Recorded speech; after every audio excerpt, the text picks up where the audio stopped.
എറണാകുളത്ത് മൂലംപള്ളിയിൽ ഇടത് സർക്കാർ വഴിയാധാരമാക്കിയ നൂറുകണക്കിന് കുടുംബങ്ങൾ ഇപ്പോഴും ദുരിതത്തിൽ തന്നെയാണ്. വല്ലാർപാടം കണ്ടെയ്നർ ടെർമിനലിനായി കുടിയൊഴിപ്പിച്ച 316 കുടുംബങ്ങളാണ് ഇപ്പോഴും വാടക വീടുകളിൽ കഴിയുന്നത്. കർണാടകയിലെ കുടിയൊഴിപ്പിക്കലിനെതിരെ പ്രതികരിച്ച കേരളത്തിലെ ഇടത് രാഷ്ട്രീയ നേതാക്കൾ VS സർക്കാരിന്റെ കാലത്ത് കിടപ്പാടം നഷ്ടമായവരുടെ കണ്ണീരും കാണേണ്ടത് തന്നെയാണ്. വിവരങ്ങളുമായി മിഥുൻ അയ്യപ്പൻ ചേരുകയാണ്. മിഥുൻ, നമ്മൾ ഈ പറഞ്ഞു നിർത്തിയതുപോലെ, അതായത് VS സർക്കാരിന്റെ കാലത്ത് കിടപ്പാടം നഷ്ടമായവരാണ്. പക്ഷേ ഇപ്പോഴും അവരുടെ കണ്ണീര് കാണാനോ അവരുടെ കണ്ണീര് തുടയ്ക്കാനോ ഒന്നും തന്നെ ആരുമില്ല. കർണാടകയിലൊക്കെ ഇറങ്ങിക്കയറി നടക്കുന്നുണ്ട് നമ്മുടെ ഇടത് MP-കൾ. എങ്ങനെയാണ് അവിടുത്തെ കാഴ്ചകൾ, അവരുടെ ദുരിതങ്ങൾ?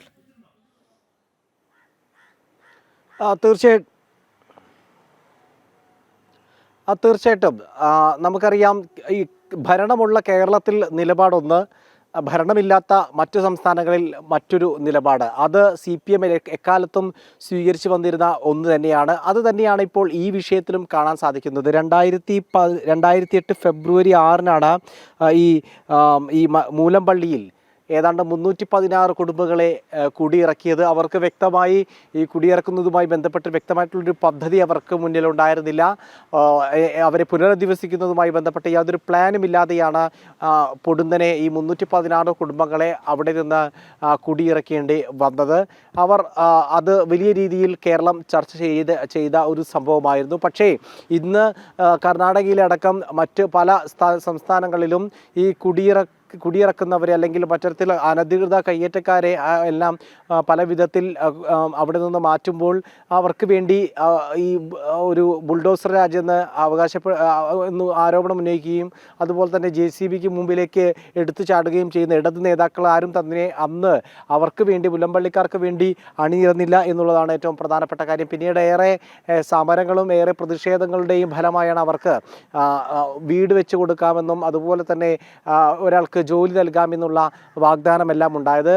അത്തരത്തിൽ സ്ഥലം ഇവർക്ക് കൊടുത്തപ്പോൾ അത് മുഴുവൻ പുറമ്പോക്ക് ഭൂമിയിലും അതുപോലെ തന്നെ ചതുപ്പ് ഇടങ്ങളിലും അങ്ങനെയായിരുന്നു. ഒരു ഒട്ടും വാസയോഗ്യമല്ലാത്ത ഒരു ഇടത്തായിരുന്നു അവർക്ക് വാസമൊരുക്കാൻ ശ്രമിച്ചത്. അത് ശരിക്കും ഗുണം ചെയ്തില്ല അവർക്ക് എന്നുള്ളത് തന്നെയാണ്. അതുപോലെ തന്നെ ജോലി എന്നുള്ള കാര്യവും അവരിലെ ആ വാഗ്ദാനവും പാലിക്കപ്പെട്ടില്ല. അങ്ങനെ അവർ ഈ കേരളത്തിൽ തന്നെ ഇത്തരത്തിൽ അധികം ദൂരം യാത്ര ചെയ്യാതെ തന്നെ കേരളത്തിൽ തന്നെ ഈ കുടിയിറക്കുന്നതുമായി ബന്ധപ്പെട്ടിട്ടുള്ള വലിയ രീതിയിലുള്ള പ്രവർത്തനങ്ങൾ ഇടത് സർക്കാർ തന്നെ നടത്തിയിട്ടുള്ള കാഴ്ച അധിക ദൂരം സഞ്ചരിക്കാതെ തന്നെ, പുറകോട്ട് അധികം സഞ്ചരിക്കാതെ തന്നെ നമുക്ക് കാണാൻ കഴിയുമെന്നുള്ളത് തന്നെയാണ് യാഥാർത്ഥ്യം. അതുതന്നെയാണ് മൂലംപള്ളിയിലുള്ളത്. മറ്റു പലയിടങ്ങളിലും ഇരവാദം ഉന്നയിച്ചുകൊണ്ട് നടത്തുന്ന അത്തരത്തിലുള്ള പ്രവർത്തനങ്ങൾ പച്ചയായ രാഷ്ട്രീയം മാത്രമാണ് എന്നുള്ളത് നമുക്ക് ഈ ഒരു മൂലംപള്ളിയിലെ സംഭവമായി നമുക്ക് എടുത്തു പറയാവുന്ന ഒന്ന് തന്നെയാണ്. കടുത്ത അവഗണന നേരിട്ടവർ കേരളത്തിലുമുണ്ട്. അധികം പുറകിലോട്ട് യാത്ര ചെയ്യാതെ തന്നെ നമുക്കത് കാണാൻ സാധിക്കും. മിഥുൻ, എന്താണ് അവരുടെ ആവശ്യം? അവർക്ക് എന്താണ് ഈ സമൂഹത്തോട് പറയാനുള്ളത്, ഒപ്പം തന്നെ സർക്കാരിനോട് ആവശ്യപ്പെടാനുള്ളത്? അവർക്ക് കൃത്യമായിട്ടുള്ള കിടപ്പാടം വേണം. അതുപോലെ തന്നെ നേരത്തെ വാഗ്ദാനം ചെയ്തിരുന്ന കുടുംബത്തിൽ ഒരാൾക്ക് ജോലി എന്നുള്ള കാര്യങ്ങളും അനിവാര്യമാണ് എന്നുള്ളത് തന്നെയാണ് അവർക്ക് പറയാനുള്ളത്. കാരണം പൊടുന്നനെ കുടിയിറക്കപ്പെട്ടവരാണ് അവർ, കിടപ്പാടം നഷ്ടപ്പെട്ടവരാണ് അവർ. അവരുടെ വ്യഥകളെ അല്ലെങ്കിൽ അവരുടെ പ്രശ്നങ്ങളെ അഭിമുഖീകരിക്കേണ്ടത് ഉത്തരവാദിത്തപ്പെട്ട സർക്കാരിൻ്റെ കടമയാണ്. ആ കടമ അവർ നിർവഹിച്ചില്ല എന്നുള്ളതാണ് സർക്കാർ പിന്നീട് വന്ന ഒരു സർക്കാരുകളും, അതിപ്പോൾ VS സർക്കാരിന് ശേഷം UDF സർക്കാർ വന്നു. പിന്നീട് വീണ്ടും ഇപ്പോൾ ഏതാണ്ട് 3-ാം അംഗത്തിനായി കച്ചകെട്ടിയിരിക്കുകയാണ് ഒരു ഇടത് സർക്കാർ. അത്തരത്തിൽ ഈ രണ്ട് വർഷം പിണറായി സർക്കാരും അധികാരത്തിലേറിയതിനു ശേഷവും അവർക്ക് അനുകൂലമായിട്ടുള്ളൊരു തീരുമാനമുണ്ടായിട്ടില്ല, ഒരു നടപടി ഉണ്ടായിട്ടില്ല എന്നുള്ളത് തന്നെയാണ്. അന്ന് എങ്ങനെയാണ് കുടിയിറക്കപ്പെട്ടവർ അതേ അവസ്ഥയിൽ തന്നെയാണ് ഇപ്പോഴും നിലനിൽക്കുന്നത് എന്നുള്ളതാണ് ഇപ്പോൾ അവിടെ നിന്ന് നമുക്ക് കാണാൻ സാധിക്കുന്നത്. അത്തരം പ്രശ്നങ്ങൾ പരിഹരിക്കണം എന്നുള്ളതാണ്, ഏറ്റവും അടിയന്തരമായി പരിഹരിക്കണം എന്നുള്ളതാണ് അവർ ആവശ്യപ്പെടുന്നത്. ഈ അടിയന്തരമായി പരിഹരിക്കണമെന്നുള്ള ആവശ്യം ഇപ്പോഴും ഉയർന്നതല്ല. 2008 ഈ അവരെ കുടിയിറക്കിയ ഘട്ടം മുതൽ തന്നെ ഉയർന്നിരുന്നതാണ്. ഇപ്പോൾ എത്രയോ വർഷങ്ങൾ കഴിഞ്ഞു, 18 വർഷങ്ങളാണ്, എത്രയോ വർഷങ്ങൾ അത് പിന്നിട്ട് കഴിഞ്ഞു. അത് ഇപ്പോൾ വീണ്ടും ഇത് ശ്രദ്ധയിൽ നമ്മൾ പെടുത്തുന്നത്, നമുക്കറിയാം ഈ കർണാടകയിലടക്കം പല കാര്യങ്ങളിൽ, പല ഉത്തരേന്ത്യൻ സംസ്ഥാനങ്ങളിൽ, ഉത്തർപ്രദേശിലടക്കം ബുൾഡോസർ രാജാണെന്ന് അവകാശപ്പെടുന്ന ഇടത് സർക്കാരിൻ്റെ പൊയ്മുഖം എന്താണെന്നും ഇരുട്ട നിലപാട് ഇടത് ഇടതുപക്ഷത്തിന് ഇരട്ട നിലപാട് എന്താണ് എന്നും വ്യക്തമാക്കുക എന്നുള്ളതാണ് ഇപ്പോൾ ഈ വാർത്ത നമ്മൾ പുറത്തുവിടുന്നതിൻ്റെ ഒരു പ്രധാനപ്പെട്ട ലക്ഷ്യം. അതാണ് നമ്മൾ പറഞ്ഞു വെക്കുന്നത്. അധികം ദൂരെയല്ലാത്ത യഥാർത്ഥ അനുഭവങ്ങൾ കേരളത്തിലുമുണ്ട്. അവിടങ്ങളിലേക്ക് ഇടത് നേതാക്കൾ ആരും തന്നെ എത്തിയിട്ടില്ല എന്നുള്ളതാണ് ഏറ്റവും പ്രധാനപ്പെട്ട കാര്യം. മിഥുൻ, അതുപോലെ തന്നെ നമുക്കറിയാം വർഷങ്ങൾ കഴിഞ്ഞു പോകുന്നു. അവരെ സംബന്ധിച്ചിടത്തോളം അവരുടെ പ്രശ്നങ്ങൾ അത് പരിഹരിക്കപ്പെടേണ്ടതാണ്. അവർക്ക് മാത്രമല്ല, ഈ സമൂഹത്തെ സംബന്ധിച്ചിടത്തോളം അവരുടെ കണ്ണീർ തുടയ്ക്കേണ്ടത് തന്നെയാണ്. കാരണം 316 കുടുംബങ്ങളാണ് പെരുവഴിയിലായത്.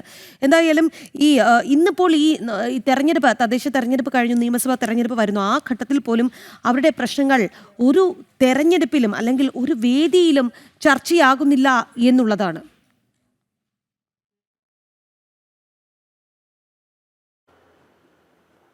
രാഖിയെ ഒന്ന് ആലോചിച്ച് നോക്കൂ. 18 വർഷം മുമ്പാണ് അവരെ അവിടെ നിന്ന് ആട്ടിപ്പായിച്ചത് എന്നുള്ളതാണ്. എത്രയോ മുമ്പുള്ള സംഭവമാണ് ഈ ഒരു കാര്യം.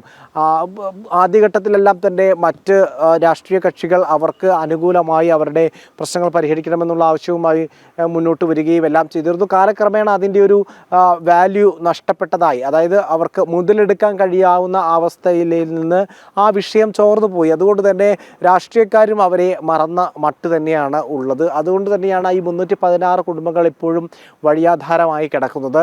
ഒരുപക്ഷെ അവർ വീണ്ടും അതിശക്തമായിട്ടുള്ള സമര മാർഗവുമായി മുന്നോട്ട് വന്നേക്കാം എന്നുള്ളത് മാത്രമാണ് നമുക്കിപ്പോൾ മനസ്സിലാക്കാൻ സാധിക്കുന്നത്. കാരണം ഈ 316 കുടുംബങ്ങൾക്ക് വേണ്ടി അവർക്ക് നൽകിയിരുന്ന ഉറപ്പാണ് അവർക്ക് പുനരധിവസിപ്പിക്കുമെന്നും അവർക്ക് കുടുംബത്തിലൊരാൾക്ക് ജോലി നൽകുമെന്നുള്ള കാര്യം. അതിൽ ഈ 316 കുടുംബങ്ങൾക്ക് വേണ്ടി 7 ഇടങ്ങളിലായാണ് അവർ സർക്കാർ സ്ഥലം നൽകിയത്. ആ സ്ഥലം ഒട്ടും വാസയോഗ്യമല്ല എന്നുള്ളതാണ് അവരുടെ ഏറ്റവും പ്രധാനപ്പെട്ട അവരുന്നയിക്കുന്ന ഏറ്റവും പ്രധാനപ്പെട്ട കാര്യം. പലതും ചതുപ്പ് നിലങ്ങളാണ്. ഒപ്പം തന്നെ അവിടെ വീട് വെച്ച് താമസിക്കാനൊന്നും കഴിയാത്ത ഇടമാണ്, വാസയോഗ്യമല്ല. മറ്റു പലത് ഈ പുഴയോരത്തെ പുറമ്പോക്കുകളാണ്. അവയൊന്നും ഒരു സമാധാനപൂർവ്വമായിട്ടുള്ളൊരു സ്വസ്ഥമായിട്ടുള്ളൊരു ജീവിതം കെട്ടിപ്പടുക്കാൻ കഴിയുന്ന തരത്തിലുള്ള അത്തരത്തിൽ വീട് വയ്ക്കാൻ കഴിയാത്ത ഇടങ്ങളാണ് എന്നാണ് അവർ പ്രധാനമായും ഉന്നയിക്കുന്നത്. ഈ ആവശ്യങ്ങൾ എത്രയും പെട്ടെന്ന് പരിഹരിക്കണമെന്നും എന്ന് തന്നെയാണ് അവർ വീണ്ടും ആവശ്യപ്പെടുന്നത്. ഈ 18 വർഷമായി ഇപ്പോഴും സ്വന്തമായി ഒരിടത്ത് താമസിച്ചിരുന്ന അവർ ഏതാണ്ട് 18 വർഷത്തോളമായി അവർ ഇത്തരത്തിൽ ഇപ്പോഴും വാടക വീട്ടിൽ കഴിയുന്ന പലരും അക്കൂട്ടത്തിലുണ്ട്. അവരുടെ സങ്കടങ്ങളാണ് അല്പം മുമ്പ് നടന്ന ആ വാർത്തയിൽ നമ്മൾ പുറത്തുവിട്ടത്. അവർക്ക് പറയാനുള്ള കാര്യങ്ങളാണ് അവരെല്ലാം ഈ വിശദമായി തന്നെ പറഞ്ഞിട്ടുള്ളത്. കൃത്യമായി അവർ വീണ്ടും ഒരു പ്രക്ഷോഭമായി മുന്നോട്ട് വരുമെന്നുള്ളത് തന്നെയാണ് അവിടെ നിന്ന് പലരും നമ്മോട് പറഞ്ഞിട്ടുള്ളത്. ശരി മിഥുൻ, എന്തായാലും നമുക്കറിയാം മൂലമ്പള്ളിയിൽ ആദ്യഘട്ടത്തിൽ അവർ സമരവുമായൊക്കെ മുന്നോട്ട് വന്നവരാണ്. പക്ഷെ അവർക്ക് പോലും പിന്നീട് മടുത്തു പോയി എന്നുള്ളതാണ്. മനുഷ്യരാണ്, എത്ര നാൾ ഇങ്ങനെ പ്രതിരോധിച്ചും പ്രതിഷേധിച്ചുമൊക്കെ മുന്നോട്ട് പോകും.